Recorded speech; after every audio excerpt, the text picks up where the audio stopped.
Halo para pecinta film, welcome back di Sora Film. Kumaha damang, sebelum lanjut yuk ubah si merahnya menjadi warna abu-abu. Terima kasih yang udah klik video ini. Oke sok coba bayangin kalian makan daging manusia yang sudah mati. Demi bertahan hidup, pasti enak ya kalau ditambah jengkol plus sambal haha. Nah di video kali ini sob, kita akan disuguhkan dengan film survival atau bertahan hidup akibat kecelakaan pesawat. Apakah mereka semua bisa selamat? Penasaran yuk kita meluncur ke alur videonya. Di awal film, tepatnya pada tahun 1972, di mana pesawat yang ditumpangi oleh atlet rugby, yang ceritanya mereka semua akan bertanding di Chili, melewati pegunungan Andes. Suasana di dalam pesawat terlihat sangat ceria, seperti naik-naik ke puncak gunung. Pesawat masih terbang dengan normal, sampai pada suatu ketika, pesawat mengalami turbulensi, akibat cuaca yang buruk. Suasana di dalam pesawat pun, berubah menjadi sangat kacau. Yang tadinya bersorak ria, menjadi was-was akan hidupnya. Sampai pada suatu ketika, pesawat hancur menjadi dua akibat menghantam pegunungan. Badan pesawat terus melaju ke depan, sampai pada akhirnya berhenti. Karena tumpukan salju yang tebal, banyak yang selamat dari peristiwa itu, namun 6 orang tewas dalam kejadian tersebut. Mereka langsung mengambil pertolongan pertama sebisa mereka, pada penumpang yang masih selamat. Dan di situ juga mereka menjadikan badan pesawat menjadi ruangan untuk berlindung dari salju, membuat selimut dari kursi pesawat, dan di situ juga mereka memikirkan cara bertahan hidup, sampai ada tim penyelamat yang menyelamatkan mereka. Malam pun tiba, terlihat mereka sangat kedinginan, karena cuaca yang sangat buruk. Ditambah teriakan dari seorang wanita tua, yang kakinya terjepit kursi, dan dia tidak mau dipindahkan. Teriakan itu membuat yang lainnya menjadi tidak nyaman, sampai pada suatu ketika Carlitos menyuruh wanita tua tersebut untuk berhenti berteriak, dan wanita tua itu pun berhenti berteriak, setelah digubris oleh Carlitos. Karena cuaca yang begitu dingin akhirnya Antonio, Roy, dan Rafael menutup lubang di badan pesawat tersebut dengan koper para penumpang, agar bisa menahan angin yang masuk ke badan pesawat. Dalam semalam korban kecelakaan semakin bertambah akibat kedinginan. Keesokan paginya, Antonio mencoba menghubungi tim penyelamat dengan menggunakan radio. Sialnya radio itu rusak, dan sang mekanik pesawat tidak bisa membantu. Karena kejiwaannya terganggu akibat kecelakaan pesawat, dia hanya menuturkan jika radio ingin hidup itu perlu baterai, dan baterai tersebut berada di ekor pesawat. Di luar pesawat, terlihat mereka sedang mengubur orang-orang yang tidak selamat. Carlitos menyesali perbuatannya, membentak wanita tua yang semalam menjerit kesakitan, karena paginya dia sudah meninggal. Mereka tidak memiliki persediaan makanan darurat, selain coklat, 4 botol wine, setengah botol ram, dan 9 biskuit. Antonio pun mengatur makanan yang tersisa tersebut, agar ke-27 orang bertahan dengan makanan yang ada, sampai tim penyelamat menemukan mereka.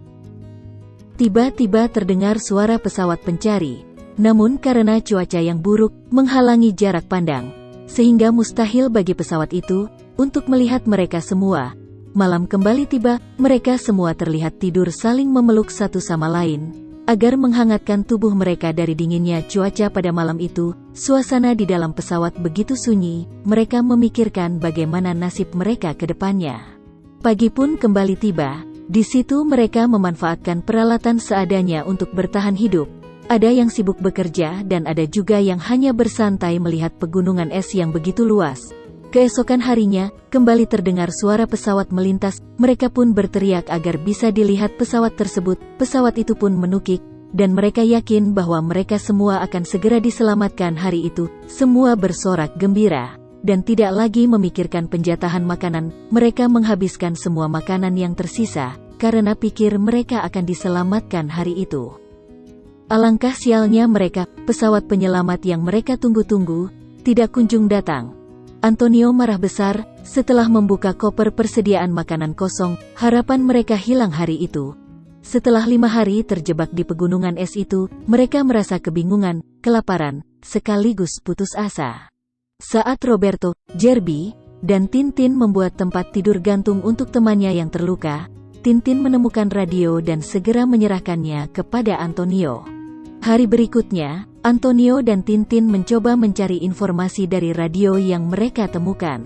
Antonio pun mendapat informasi dari radio yang ia temukan bahwa tim penyelamat yang mencari mereka belum menemukan titik lokasi mereka jatuh. Hal itu membuat beberapa orang panik, sekaligus was-was akan hidup mereka.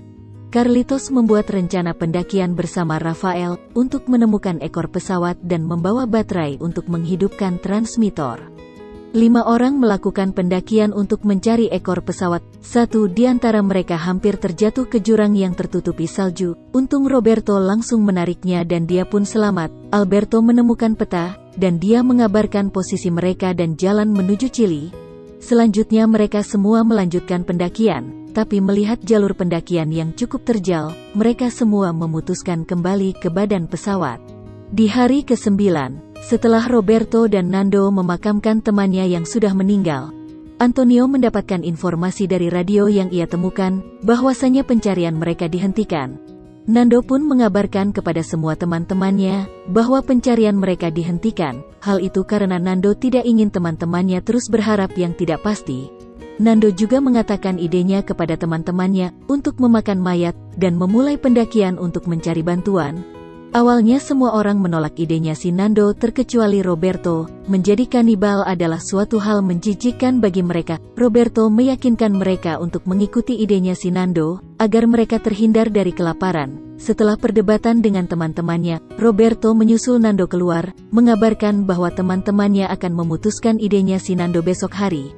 Malam pun tiba, terlihat Roberto meyakinkan teman-temannya lagi. Kini semakin banyak yang menyetujui idenya si Nando untuk memakan mayat. Keesokan harinya Roberto mulai memotong daging salah satu mayat yang telah membeku dan memakannya, hingga kemudian teman-temannya mengikuti. Setelah makan, Rafael, Jurbino, dan Juan melakukan pendakian kedua untuk mencari ekor pesawat untuk membawa baterai yang berada di ekor pesawat.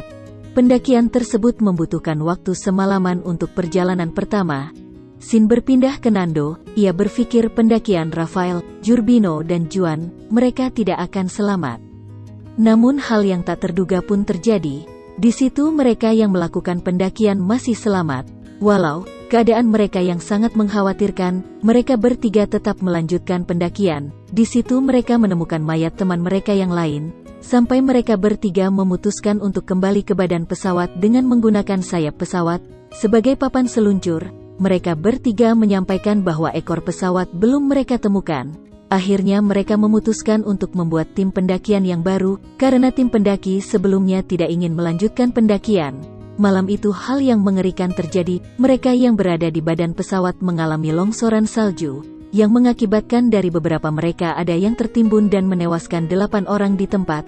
Pagi pun tiba, di situ terlihat cuaca sangat buruk, sehingga pendakian mereka harus ditunda. Hari berikutnya badai salju pun mereda, cuaca yang cerah menyambut mereka. Di situ mereka bekerja sama untuk menggali badan pesawat yang tertimbun salju, mengeluarkan mayat-mayat dan memakamkannya. Hari ke-50 sudah mereka bertahan dengan memakan mayat temannya sendiri. Di situ Nando, Roberto, dan Tintin memulai pendakian mereka sampai pada akhirnya mereka berhasil menemukan ekor pesawat, dan mereka bertiga pun memutuskan untuk bermalam di ekor pesawat. Keesokan paginya mereka memulai misi mereka untuk membawa baterai.